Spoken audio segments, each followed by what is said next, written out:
A well-dressed black woman walks into a bank to deposit a check.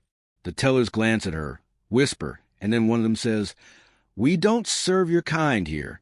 5 minutes later, she's back, with a decision that will flip the entire bank upside down. You won't believe what happened next.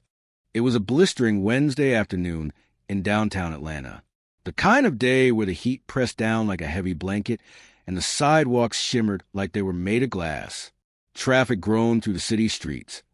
People moved sluggishly, and everyone was trying to get somewhere fast, just escape the punishing sun. Inside Crescent Trust Bank, though, it was another world, cool, sleek, and sterile. Air conditioning blasted through ceiling vents, and a soft instrumental piano track played overhead. The space was minimalist, expensive, and quiet enough to hear the tapping of manicured nails on iPhone screens. Diana Whitmore walked in like she owned the place. And, in a way, she did.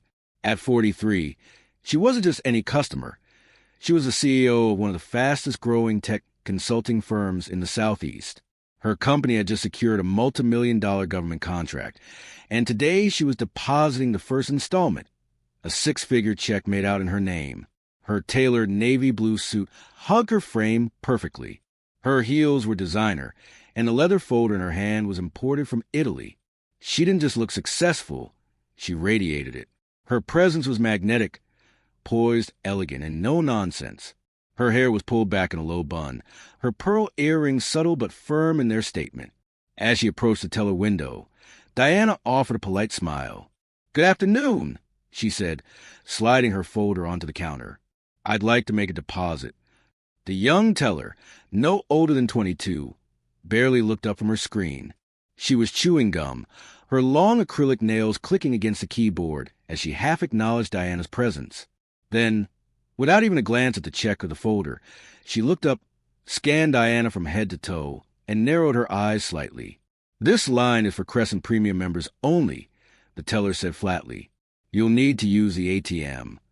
Diana blinked, momentarily caught off guard by the icy tone. She tilted her head slightly, still calm, still composed. "I am a Crescent Premium member," she replied, reaching into the folder and pulling out her bank card and account summary. "Here's my information." But the teller didn't even lean forward. She didn't take the card. She didn't ask to verify anything. Instead, she crossed her arms, leaned back in her seat, and said, loud enough for the next 3 customers to hear, "Ma'am, we've had issues with people bringing in fake documents. You'll need to leave." There was loud, sharp, and humiliating. A few heads turned. The man behind Diana stepped back, suddenly pretending to look at his phone. An older woman nearby stopped filling out her deposit slip and just watched. It was the kind of moment that made time slow down, not because it was dramatic, but because it was all too familiar. Diana's breath caught in her chest, but she didn't flinch. She had been in boardrooms where she was the only black woman. She'd pitched to all white investor panels. She knew exactly what was happening, and she'd learned never to let them see you sweat. She looked the teller dead in the eye. "Are you denying me service because I'm black?" The teller gave a little shrug and smirked, as if she was already bored with the conversation. "I didn't say that, but if the shoe fits." The words hung in the air like a slap. In that moment, the bank lobby felt frozen. You could have heard a pin drop, or maybe the sound of Diana's patience cracking. But she didn't raise her voice. She didn't curse. She didn't throw the check or storm out. That wasn't her style. Instead, Diana calmly reached into her folder and pulled out her business card. It was embossed with gold foil and carried the unmistakable weight of someone who had earned every line of it. She slid it across the counter with 2 fingers. "I need to take a good look at that name," she said, voice cool as ice. The teller glanced down, then frowned. For the first time, she hesitated. Her fingers twitched on the keyboard. Her posture shifted. "Whitmore," she said, her voice smaller now. "That's right," Diana said. "As in Whitmore Solutions. As in one of your corporate clients. As in someone who has more money in this bank than you've seen in your lifetime." A few people in line exchanged glances. "I was going to deposit a check," Diana continued, "and be on my way. But now I think I'll call my account manager." Or maybe the regional director. Or she reached into her folder again, this time pulling out her phone. Maybe I'll just post about this experience on LinkedIn. I'm sure the 3.2 million professionals in my network will find it educational. The teller's face drained of color. I didn't mean to offend, but it was too late. Diana turned her phone toward the teller and took a picture, then one of the bank lobby. Then she hit record. "My name is Diana Whitmore," she said to the camera, voice clear and calm, "and I just experienced racial profiling at Crescent Trust Bank. Despite being a premium client and CEO of a major tech company, I was told to leave without service, simply because I didn't look the part." The manager came running seconds later, alerted by whispers and a text from the security desk. But the damage was already done. And Diana wasn't done either. She calmly turned, heels clicking on the marble floor, and walked out without another word, the check still in her folder, her dignity intact. What the teller and everyone else in that branch didn't know was that Diana wasn't just a high-value client. She was also the newest member of the Crescent Trust Advisory Board. And in 5 minutes, she was about to make a phone call that would change everything. Diana didn't raise her voice. She didn't argue. She didn't plead her case. Instead, she did what powerful people often do when they've been underestimated. She smiled. It wasn't a smile of defeat. It wasn't fake or forced. It was calm, composed, sharp as glass, and just as dangerous. She closed the leather folder gently, straightened her blazer, and looked the teller in the eyes. Then she said 6 quiet words that hung in the air like a warning. "Thank you. I'll handle this shortly." The teller raised an eyebrow, confused by Diana's poise. She didn't understand it. She had expected a scene. She had expected yelling, arguing, some form of emotional breakdown, something she could scoff at later. But Diana didn't give her the satisfaction. She turned on her heel, heels clicking against marble tile, and began walking toward the glass doors. The lobby seemed to exhale. The tension softened. A few staff members exhaled smirks. One of the other tellers even chuckled. Another scammer handled. One whispered behind the counter, "Thought she was somebody," another muttered. A few even high-fived, proud of how professional they remained under pressure. No one, not a single person, thought to question what had just happened. They didn't know who she was. They didn't recognize her face, even though it had been featured in Forbes, Essence, and Business Insider. They didn't recognize her name, even though it appeared in bold on every internal memo sent to Crescent Trust staff over the last 2 months. And they certainly didn't recognize the quiet storm they had just triggered, because Diana Whitmore wasn't just another customer. She wasn't some well-dressed woman trying to fake a check or bluff her way into the premium line. She was the CEO of Crescent Trust Holdings, the parent company that had acquired Crescent Trust Bank just 2 months earlier. She owned the bank, not metaphorically, not in some passive, investor-type way. She literally signed the payroll checks of every person working in that branch, including the smug young teller who had just dismissed her. And what none of them realized was that today's visit, it was no coincidence. It was a test, an unannounced visit to see how frontline employees treated their clients, particularly those who didn't walk in with a 3-piece suit and pale skin. Diana believed in customer-first leadership. She believed in diversity, equity, and respect. And after hearing subtle complaints and quiet warnings from community members about how this branch treated people of color, she wanted to see for herself. She had entered quietly, with no entourage, no media cameras, no formal greeting. Just herself, just her presence. And they had failed. Horribly. As she stepped outside into the heavy Georgia heat, Diana paused. She took a deep breath. She wasn't angry, not the kind of anger that made your hands shake or your voice rise. This was deeper, a disappointment that settled in her chest like stone. She pulled out her phone, not to film, not to post yet, but to call someone, a very specific someone, her executive assistant, Jordan. The call was picked up on the second ring. "Jordan, Flag Crescent Branch number 108, she said calmly. "Yes, Midtown Atlanta. I was just there." A pause. No, it didn't go well. Another pause. "I want the regional director on a video call within 15 minutes. Also, connect me with HR and operations. This isn't going to be a memo. This is going to be a message. She ended the call without another word. Her voice had remained measured, almost too calm. But Jordan had worked with her long enough to know that tone meant change was coming. Fast. Back inside the bank. Things carried on as if nothing had happened. Customers came and went. The teller resumed her routine, joking with her co-worker and scrolling through her phone in between transactions. Some people just can't handle rules, she said, still smiling. You saw her face? All attitude. But 10 minutes later, her smile would vanish, because across every monitor in the bank, a system-wide alert appeared. Emergency all-staff video call, beginning now. Mandatory. Every employee was required to log in. A manager ran out from the office, pale and confused. What's going on? One of the senior staff muttered. It's from corporate. It's her. That's all it took. One word. And now everyone was asking the same question. Who was her? Moments later, the screens loaded a video conference, and there she was, Diana Whitmore. Now she was seated in a sleek office, with Crescent Trust Holdings logo glowing behind her. Her tone was firm, not angry, not shouting, just surgical. She greeted the staff with a cold smile. Good afternoon. Some of you may recognize me. For those who don't, I'm the CEO of Crescent Trust Holdings.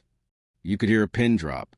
I visited one of our branches today, unannounced, to observe how clients, particularly women of color, are treated when they walk through our doors. She paused, letting that sink in. What I experienced was disrespectful, discriminatory, and absolutely unacceptable, not just as a CEO, but as a human being. Her eyes narrowed. And I want to make one thing crystal clear. No one in this company will treat our clients as if they don't belong, especially not based on race, class, or assumptions. Then came the final blow. The branch I visited today has been flagged for immediate review. Staff involved in the incident have been suspended pending internal investigation. And effective tomorrow, this location will be closed for staff retraining and policy overhaul. She ended with one line. I said I'd handle it shortly. And I did. Click. The video feed ended. The call was over. And in the silence that followed, every staff member knew one thing. They had just disrespected the wrong woman. 5 minutes. That's all it took. Just 5 minutes after Diana had walked out of that branch, dismissed, disrespected, and silently fuming. The glass doors flew open again. But this time, she wasn't alone. First through the door were 2 security officers, dressed in sleek black suits, earpieces tucked neatly behind their ears. Their expressions were unreadable, but their presence was loud and unmistakable. Something serious was about to happen. Next came a sharply dressed woman holding a clipboard, her heels tapping with purpose. She wore the badge of the Crescent Trust Compliance Division, a department usually reserved for internal investigations and policy enforcement. She didn't glance at the customers. She was focused. Then entered a man in a gray tailored suit, his Crescent Trust Executive Operations badge clipped to his lapel. His expression was tight, professional, and tense. He wasn't here for a meeting. He was here for damage control. And finally, behind them all, calmly and confidently, came Diana Whitmore, still poised, still elegant. But now she wore something else on her face, an expression that silenced the entire lobby. Authority, not the kind you talk about, the kind you feel when it walks into a room. Her presence landed like thunder on the marble floor. Every conversation died.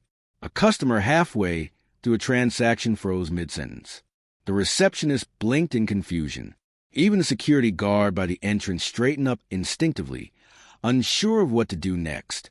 From the back office, the branch manager, Dave, hurried out, frowning and confused. He was adjusting his tie, clearly not expecting a visit of this scale. He took one look at the group, then locked eyes with Diana. His face twisted in confusion. "Excuse me. Can I help you? What's going on here?" Diana didn't blink. She stepped forward calmly and extended her hand, not to shake, but to introduce herself with full clarity. "Good afternoon," she said, her voice loud enough for everyone to hear. "I'm Diana Whitmore, CEO of Crescent Trust Holdings." The color drained from Dave's face, So fast, it was like watching someone get hit with ice water. His mouth opened slightly, but nothing came out. The teller, yes, that teller, was watching from behind her station. She dropped her pen. It clattered on the countertop, but she didn't move to pick it up. Now people in the lobby were murmuring. A man in a hoodie leaned his girlfriend and whispered, "That's her." A woman near the exit started recording on her phone. Diana didn't flinch. She turned slightly to address the room, speaking with the calm authority of someone who'd spent her entire career commanding respect in spaces where none was given freely. "I came in here today," she began, "as a customer." She gestured toward the teller station. "I was profiled, insulted, and denied service without cause. I was treated as if I didn't belong, despite being a premium member of this bank." Her voice was calm, but it cut like a blade. She turned back to Dave. Not one employee stepped in. Not one apology was made. No one asked a single question. I was judged on sight. Dave swallowed hard. "Ms. Whitmore, I had no idea." Diana raised her hand. Just slightly. He stopped mid-sentence. "I'm not here for excuses," she said. "I'm here in my professional capacity now." She took a step forward, her heels echoing in the silent room. "I'm here to take action." The clipboard-carrying woman stepped up beside her and began taking notes as Diana spoke. "This branch is now under internal review," Diana announced. "Effective immediately." She turned to the executive ops officer. He nodded, then began speaking into his headset. "The teller who denied me service is suspended pending investigation, and so is a manager responsible for this location's training and oversight." Dave's mouth opened again. "Please, there's no need to—" Again, Diana didn't let him finish. "I gave this team an opportunity to act with integrity, to show respect, to treat a client like a human being." She looked him square in the eye. "You failed." Her words were not loud, but their impact was seismic. "You didn't fail because I'm the CEO," she added. "You failed because anyone, any person of color, any elderly client, any young professional, could have walked in here today and received the same treatment. And most of them wouldn't have had the power to walk back in like this." The teller was now crying silently. She had slumped into her chair, mascara starting to run. Her co-worker stood frozen, no longer smug, no longer superior, just exposed. Diana turned to the customers now, people who had watched the whole thing unfold in real time. "I want to apologize to all of you," she said gently. "No one should witness this kind of behavior in a place that promises to protect and serve your money. We owe you better." And with that, she looked at her team and gave a small nod. The compliance officer handed out formal notices. 2 staff members were quietly escorted to the back. Dave? He stood in stunned silence, unsure whether to speak, move, or sit down. And Diana? She turned once more toward the entrance and spoke to her assistant on the phone. "Make sure this location is closed for the rest of the day. I want every staff member here scheduled for retraining, and I want a public statement drafted by this evening." She turned to the stunned room one final time. "I came in today to see how you treat your customers. Now, I'm going to make sure no one else experiences what I did." Then she walked out. Same heels, same poise. But now, the entire city of Atlanta would know. Diana Whitmore wasn't someone you dismissed. She was someone you respected, or faced the consequences. Diana stood tall at the center of the bank lobby, her presence commanding, her voice echoing softly through the marble hall. The tension in the room was so thick it felt like time had paused. No one moved. No one dared breathe too loud. Then, with a slight motion of her hand, she broke the silence.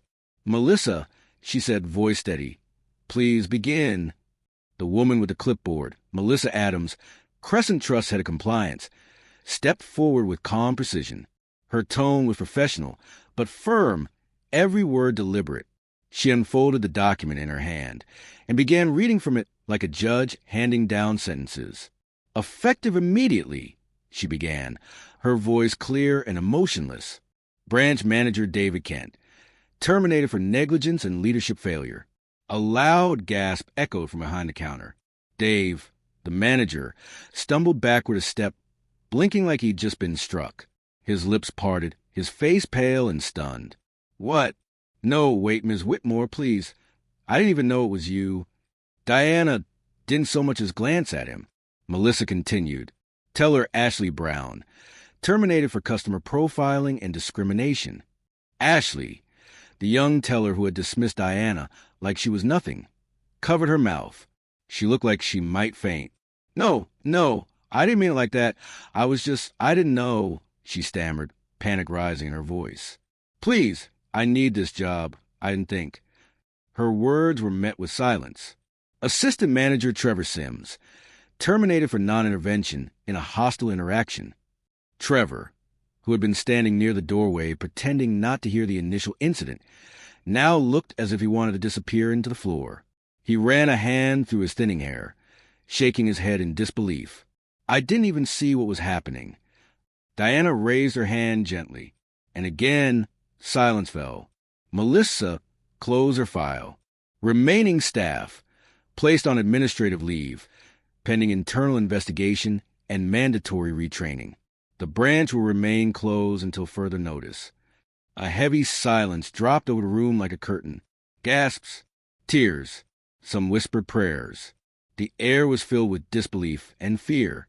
A customer near the waiting area pulled out their phone and whispered, "This is crazy. This is like a movie." Several of the employees had already started to cry. Ashley was sobbing now, hands shaking, mascara streaking down her cheeks. One of the tellers leaned against the wall, whispering to himself in shock. Some of them tried to speak, apologize, beg, but Diana wasn't done. She took a step forward, turning her full attention away from the staff and toward the rest of the lobby, to the people who had been watching silently, the customers, the elderly man in the suit who had lowered his newspaper, the young woman holding her child, the teenager near the ATM who had filmed part of the incident with wide, unbelieving eyes. "I want to speak to each of you now," Diana said, her voice softer, more human, but no less powerful. "I want to personally apologize for what you witnessed today." She scanned the room, her gaze sincere, steady. "What happened here is not just a failure of customer service. It is a failure of character, a failure of culture, and it is the opposite of what Crescent Trust is meant to represent." A middle-aged woman near the back, who had been frozen in place for 10 minutes, stepped forward slightly and said, almost in a whisper, I've been coming to this branch for years. I thought it was just me." Diana turned to her, walked up, and gently reached for the woman's hand. "It's not just you," she said, holding her gaze. "And I'm sorry that you were made to feel that way. That ends today." The woman's eyes filled with tears. Diana looked back at the rest of the customers. "After I leave this room," she said, "I will be meeting with each of you individually. I want to hear your stories, your concerns, and I want to make things right. For too long," she continued, "people have accepted disrespect as a cost of doing business, especially women, especially people of color, especially those who don't look wealthy." She turned toward the camera being held by one of the customers. She didn't stop it. She looked directly into it. "To every person who's ever been made to feel invisible, unworthy, or suspicious simply because of how you look, this message is for you. You are seen. You are valued. And this bank will reflect that, or it will not operate at all." People in the lobby began nodding. One man clapped, then another. Soon, a soft wave of applause began to build, not out of celebration, but out of recognition, of respect. Because in a world where CEOs often hid behind closed doors and PR statements, Diana had walked in herself, faced it directly, and acted. She didn't just fire people. She sent a message to the entire institution that there were consequences, that empathy wasn't just a talking point on a diversity brochure. It was policy. It was principle. It was power. And she wasn't finished yet. "Melissa," Diana said, turning back to her team, "please coordinate with corporate. I want client advocates present at this location tomorrow to follow up with every customer, offer one-on-one sessions, provide written apologies, and issue refund credits to anyone who's ever filed a discrimination complaint with this branch." "Yes, ma'am," Melissa replied, already scribbling notes. Diana turned to the exit, then looked back one last time. Change, she said, doesn't happen in silence. It happens like this. And then she walked out, not as someone who had been humiliated, but as someone who had reclaimed the narrative, reshaped the institution, and reminded the world exactly who she was. By the time the sun set that same evening, the story had already caught fire. Headlines swept across news outlets and social media like a wildfire. Bank CEO denied service at own branch. Fires entire team in viral showdown. Black woman CEO exposes racism at her own bank, in person. Leadership with no warnings. Diana Whitmore sets a new standard. Clips from the incident were everywhere. Snippets filmed by stunned customers, screen grabs from the emergency video call, and even a few grainy cell phone videos of Diana, walking out a branch like a boss, heels clicking with quiet thunder. Twitter, TikTok, Instagram, LinkedIn, every platform was on fire. People weren't just shocked, they were inspired. A few of the top comments under a viral video summed it up perfectly. That's how you lead. Black excellence on full display. She didn't scream. She didn't throw a tantrum. She made one phone call and ended a toxic culture in 5 minutes. She handled it with grace, class, and power. Memes popped up. Artists began sketching her silhouette with the words respect at every counter underneath. She was interviewed on podcasts, featured on business panels, and invited to keynote conferences she'd once had to beg to attend years ago. But for Diana Whitmore, none of it was about revenge. It wasn't about likes, clout, or going viral. It was about standards, about what happens when a system fails quietly, over and over, until someone with power says, enough. That night, after the press calls and the applause had died down, Diana sat alone in her office, tired but not angry. She thought about every customer who had been treated like she was that day. The elderly black couple who might have been told to go to the ATM. The immigrant mother judged for her accent. The teenage entrepreneur dismissed for dressing casually. They didn't have titles, or executive power, or a clipboard-carrying compliance officer. But they mattered, and they deserved better. The next morning, Diana made it official. She launched a company-wide initiative called Respect at Every Counter. It wasn't just a slogan. It was a structural overhaul. Under the new initiative, every Crescent Trust employee, from tellers to regional directors, would undergo mandatory anti-bias and empathy training. Not once, not as a checkbox, but continuously. Each of the 300-plus branches across the nation would also be subject to unannounced mystery audits, but not by actors or hired inspectors, by actual executives, by real customers, by trained diversity and inclusion officers with the authority to act on the spot. Every branch manager would be held personally accountable for the culture they allow to grow under their leadership. And a new hotline was introduced, not just for complaints, but for praise, too. Because Diana knew that where fear ruled, progress stalled. But where respect lived, so did trust. 2 months later, Diana returned to that same branch.